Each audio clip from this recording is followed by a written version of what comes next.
political leaders have been out and about across the country today on their general election campaign trail.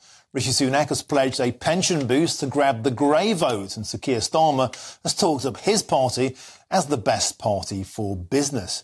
Well, let's hear now from the shadow Chancellor Rachel Reeves, who's been speaking to GBNews' political editor Chris Hope early today in Derby.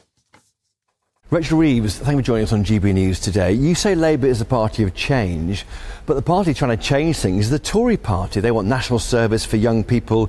They want to take pensioners out of paying income tax in the next 5 years. Aren't you being a safety first Shadow Chancellor, and that's damaging you? Well, stability is change after 14 years of chaos and decline under the Conservatives.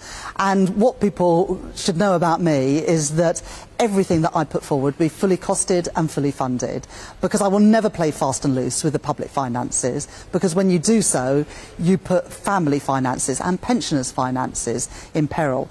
And the Conservatives are now adding bauble after bauble to the Christmas tree without any idea of how they're going to fund these new commitments. Yesterday they said they were going to use this money to create a national service scheme. Today they're saying they'll use this same pot of money to give a tax break for pensioners.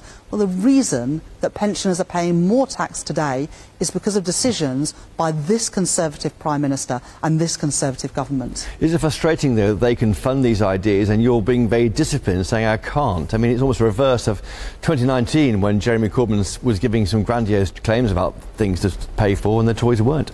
Well, people will have to make a judgment about whose plan is more credible and whose plan will be the best for our country and for their families. But the truth is, if you make commitments without being able to say where the money is going to come from, then you risk blowing up the economy, and all that will happen is that interest rates and mortgage rates go through the roof once again. We cannot afford a repeat of those mistakes, and that's why I will always put stability, economic stability, first. On your plans, you've said corporation tax won't go up above 25% before 2030. What about income tax and national insurance? Will that also not go up in those 5 years?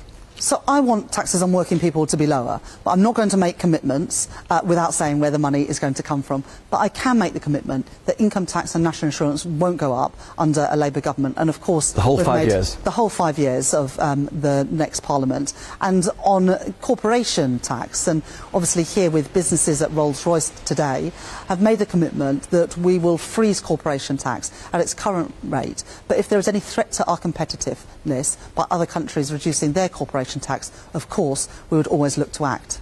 You've announced here in Derby plans for a fiscal lock. The OBR will check any big government spending announcements.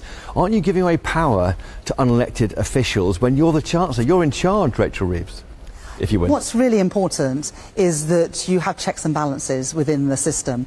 And the Office for Budget Responsibility, created by former Conservative Chancellor, ensures that government can't put forward ideas, whether that's tax cuts or spending increases, without having a proper forecast of the impact of those things to ensure that the sums always add up. And with me as Chancellor, if I have that privilege, the sums will always add up. You mentioned planning reforms in your speech here in Derby. There's a big row in Norfolk about pylons to carry wind-generated energy across South Norfolk. Locals are upset. The Tories locally are opposing it, but you on the record saying you support these big pylons going in. Are you going to take the battle to NIMBYs if you win power?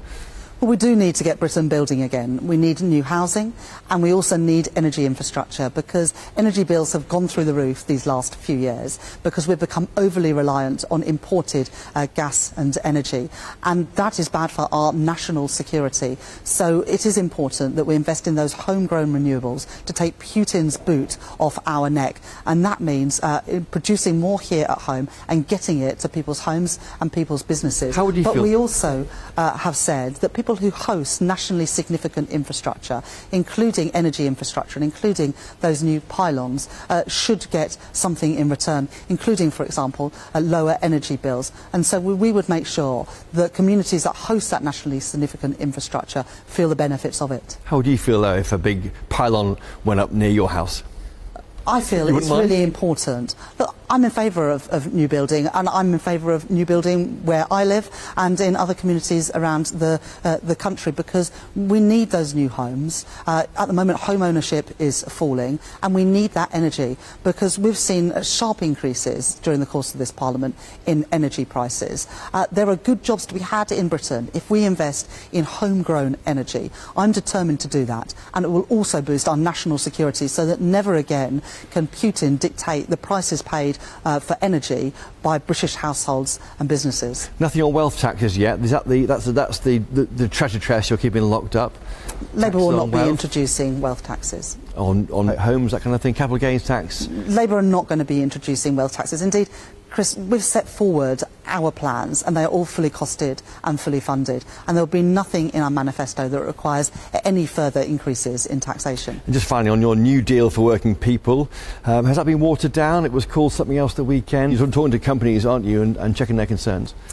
We will introduce the new deal for working people. Indeed, we will publish and bring forward legislation to Parliament within the first 100 days of a Labour government if we're successful at the general election, and that will ban exploitative zero-hour contracts, end fire and rehire, and start to turn the minimum wage into a real living wage, so that everybody who goes out to work gets the security and dignity that should come from work. And firms can opt out if they want to, because some people do like to have, don't they, zero-hour contracts. No, but this will mean that after 12 weeks an employee is entitled to a contract based on the hours that they are working. The majority of firms are not using zero-hour contracts. They're not using fire and rehire. But this is about creating a level playing field so that good businesses are not undercut by those that aren't treating their workers properly. Rachel Reeves, thank you for joining us today on GB News. Thank you. Thank you very much.